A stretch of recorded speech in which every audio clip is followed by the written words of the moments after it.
귀한 성도 여러분, 오늘은 하나님 앞에 예배드리는 주일입니다. 이 주일은 우리의 삶을 하나님 앞에 점검하고 새롭게 하는 날입니다. 우리의 삶에 하나님의 진리의 말씀을 기초로 하여서 주님이 주시는 마음, 또 주님이 주시는 길을 잘 따라가는 하루가 되기를 바랍니다. 예배가 우리의 삶의 새로운 능력이 되는 축복의 하루가 되기를 바라면서 오늘 말씀을 함께 묵상하도록 하겠습니다.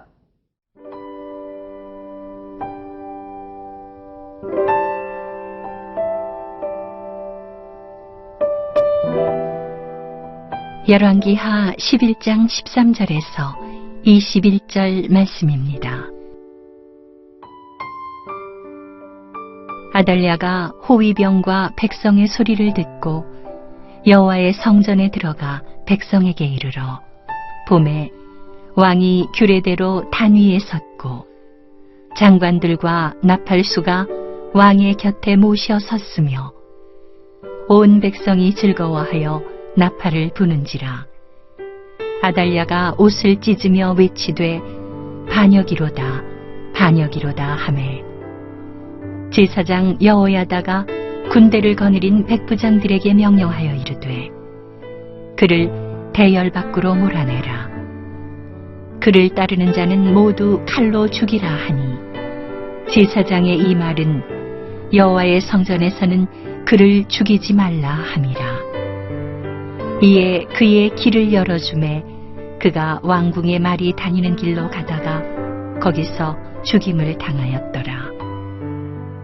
여호야다가 왕과 백성에게 여호와와 언약을 맺어 여호와의 백성이 되게 하고 왕과 백성 사이에도 언약을 세우게 하매 온 백성이 바알의 신당으로 가서 그 신당을 허물고 그 제단들과 우상들을 철저히 깨뜨리고 그 제단 앞에서 바알의 제사장 맏단을 죽이니라. 제사장이 관리들을 세워 여호와의 성전을 수직하게 하고 또 백부장들과 가리 사람과 호위병과 온 백성을 거느리고 왕을 인도하여 여호와의 성전에서 내려와 호위병의 문길을 통하여 왕궁에 이르매 그가 왕의 왕좌에 앉으니 온 백성이 즐거워하고 온 성이 평온하더라. 아달랴를 무리가 왕궁에서 칼로 죽였더라. 요아스가 왕이 될 때에 나이가 7세였더라. 오늘 본문의 첫 번째 부분입니다. 열왕기하 11장 13절 말씀.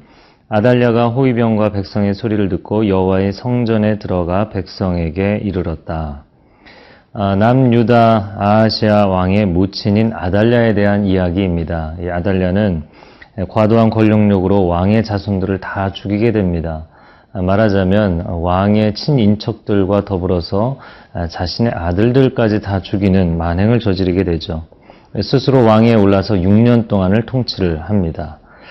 그러나 대제사장 여호야다를 중심으로 해서 왕자 요아스를 그 가운데 구출해내고 성전에서 피신시켜서 그 아들을 왕자를 키우게 됩니다. 그리고는 6년이 지난 뒤에 성전에서 왕이 즉위식을 열었던 것이죠. 그리고 왕을 세우면서 만세를 부르는 그 소리에 스스로 왕위에 올랐던 아달랴가 너무나 놀라서 그 여호와의 성전에 들어오는 장면입니다. 14절 말씀. 봄에 왕이 규례대로 단 위에 섰고 장관들과 나팔수가 왕의 곁에 모셔 섰으며 온 백성이 즐거워하여 나팔을 부는지라. 아달랴가 옷을 찢으며 외치되 반역이로다 반역이로다 하매. 아달랴는 백성들과 호위병들, 수많은 군사들과 신하들이 함께 새로운 왕의 옹립을, 왕의 주기를 찬양하고 기뻐하는 모습을 보며 충격을 받습니다. 그리고 그 성전에 들어가서 옷을 찢으면서 이것은 반역이다. 이것은 반란을 모의한 일이다. 라고 외치게 됩니다. 왜냐하면 그가 현재 왕으로 통치하고 있는데 새로운 왕을 세웠기 때문인 것이죠. 그래서 이것은 기존의 질서를 무너뜨리는 악한 일을 도모한 것이라고 외칩니다. 물론 그녀의 마음과 관점에서 보면 당연히 그런 것이죠. 그러나 사람들은 정반대의 생각을 가지고 있었습니다. 시대의 역사도 또 하나님의 관점에서 볼 때도 오히려 정반대인 것이죠. 하나님께서 다윗 가문을 세우시고 그 가운데 하나님의 지도자들을 세우셔서 이 백성들을 다스리게 하셨습니다. 그럼에도 불구하고 왕자들까지 죽이는 만행을 저지르며 아달랴가 질서를 어겼던 것이죠. 자신이 왕위에 있는데 사람들이 질서를 무너뜨린 것이 아니라 그녀는 오르지 말아야 할 자리에 올랐던 것입니다. 자신이 있지 말아야 할 위치에 있으려고 했었던 것이죠. 그것이 비정상이었던 것입니다. 그래서 자신이 왕인데 사람들이 그것을 비정상으로 만든 것이 아니라 그녀가 잊지 말아야 될 그 위치에 스스로 오른 것이 비정상의 상태였던 것이죠. 사람들이 비정상을 정상으로 복귀시키는, 회복시키는 그런 움직임을 보였던 것입니다. 오늘날 세상을 볼 때 정상과 비정상이 얼마나 뒤바뀐 세상이 되었는지 모르겠습니다. 하나님은 질서의 하나님이십니다. 또한 하나님은 그 질서가 무너졌을 때 무너진 질서를 회복하시는 하나님이십니다. 그 하나님께서 우리의 삶 가운데 오늘 특별히 주일 예배를 통하여서 하루의 삶과 묵상을 통하여서 우리 인생이 무너진 질서에 대해서 말씀해 주실 것입니다. 아달랴의 반역이다라는 외침처럼 우리 인생 가운데는 우리가 익숙해지고 우리의 습관이 된 것들, 그것이 만약에 바뀌어야 된다, 사람들이 그렇게 흐름을 잡으면 매우 마음이 어려워질 것입니다. 그러나 하나님은 만약에 우리가 지금 습관적으로 하는 것들이 무질서해진 것이라면 그것을 새롭게 바로잡기를 원하시는 것이죠. 15절 말씀에 제사장 여호야다가 군대를 거느린 백부장들에게 명령하여 이르되 그를 대열 밖으로 몰아내라.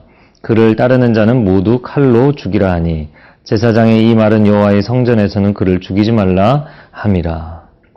대열 밖으로 몰아내라 이렇게 이야기를 한 것은 성전에서는 사람을 죽이는 일을 하지 말라는 것입니다. 물론 성전은 거룩한 곳이고 하나님의 임재의 처소이기 때문이죠. 그러나 그 성전 밖에서 반역을 실제로 일으켰던 아달랴는 죽임을 당해야 마땅했던 것이죠.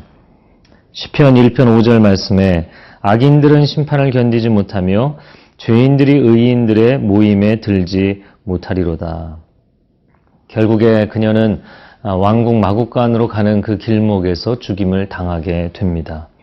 하나님의 백성들, 하나님의 의의 처소에 들지 못하는 인생으로 마감을 하게 된 것이죠. 우리가 인생을 살아가면서 나의 생각과 기준이 중심이 되는 것이 아니라 하나님의 질서와 하나님의 말씀이 인생의 기준이 되어야 할 것입니다. 그래서 무너진 삶의 기초를 회복하는 귀한 주일이 될 수 있기를 주님의 이름으로 축복합니다.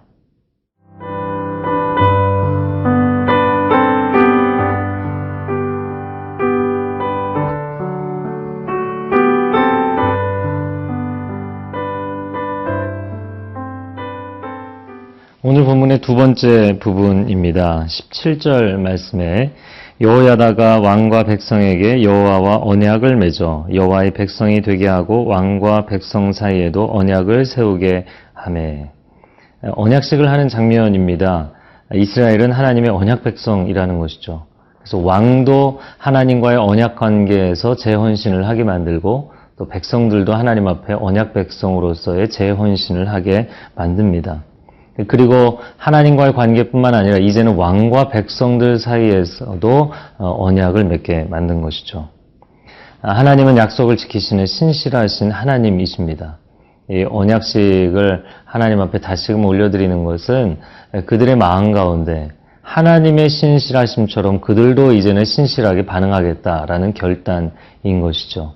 하나님은 그분이 신실하신 것처럼 우리도 신실한 그분의 백성이 되기를 원하시는 분이십니다. 자, 그런데 오늘 본문의 말씀을 보면 그런 하나님의 신실하심에 대해서 사람들이 재혼신의 결단을 하고 나서 이러한 반응이 일어나게 됩니다. 18절 말씀입니다. 온 백성이 바알의 신당으로 가서 그 신당을 허물고 그 제단들과 우상들을 철저히 깨뜨리고 그 제단 앞에서 바알의 제사장 맏단을 죽이니라. 제사장이 관리들을 세워 여호와의 성전을 수직하게 하였다. 특별히 왕이 이 일을 지시한 것으로 나와 있지 않습니다. 그리고 대제사장 여호야다도 이러한 일을 지시했던 것으로 보이지는 않습니다. 그럼에도 불구하고 온 백성이 스스로 분연히 일어나서 바알의 신당으로 가서 그 신당을 허물었다는 것이죠. 그러면 어떻게 이런 일이 가능했는가? 바로 앞에 나오는 17절 말씀이죠. 하나님과 그 백성들이 언약을 갱신하는, 다시 한번 기억하는 그런 예식을 한 이후에 그들은 무엇을 해야 될지 알았다라는 것입니다. 우리는 때로 인생 가운데 내가 무엇을 해야 되는가, 내가 어디 서야 하는가, 어디로 가야 하는가 많은 고민들을 하게 됩니다. 이런 실제적인 고민들이 우리의 인생에 물론 많이 있습니다. 그러나 인생의 문제는 존재에서 삶이 나오는 것입니다. being에서 doing이 나오는 것이죠.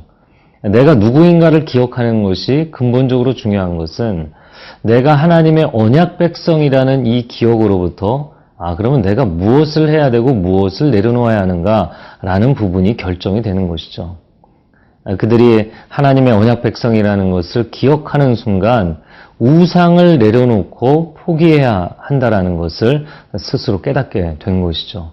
그래서 바알 신당에 가서 신당을 허물고 그리고 제단들과 우상들을 깨뜨리고 바알의 제사장을 죽이는 스스로 자기 자신을 정결케 하고 결단하는 일을 합니다.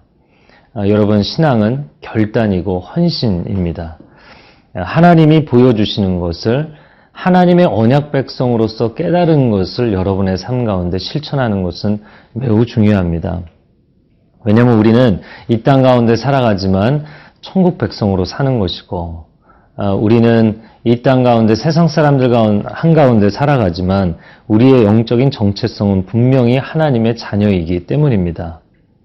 내가 오늘 하루 또 한 주간이 시작되면서 무엇을 할 것인가, 또 어떤 것을 내려놓을 것인가 고민하고 결정해야 될 때 하나님의 사람이라는 것을 잊지 마시기 바랍니다.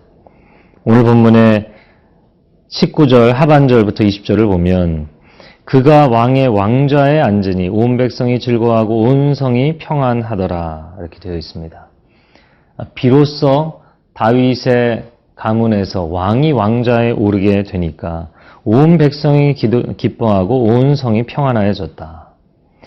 세상의 모든 것은 질서가 있습니다. 인간관계도 질서가 있고 조직도 질서가 있고 사물도 질서가 있습니다. 집안의 물건도 다 제 자리가 있는 법이죠.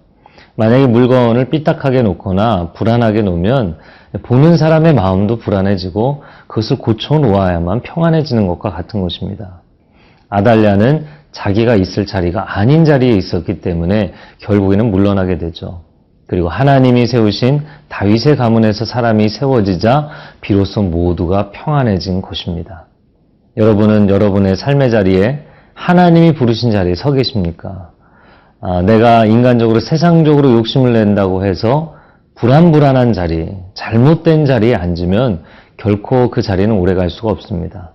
여러분, 하나님께서 주시는 평강의 길을 가는 인생이 되기를 축복합니다. 함께 기도하겠습니다. 좋으신 하나님, 오늘 이스라엘 역사를 통하여서 우리 가운데 말씀하여 주시니 감사합니다. 우리가 하나님의 자녀인 것을 기억하는 오늘 주일이 되게 하여 주시고 하나님 우리 삶 가운데 내려놓아야 할 것, 포기해야 할 것들을 잘 정리할 수 있는, 결단할 수 있는 복된 주일이 되게 하여 주옵소서. 예수님의 이름으로 기도합니다. 아멘.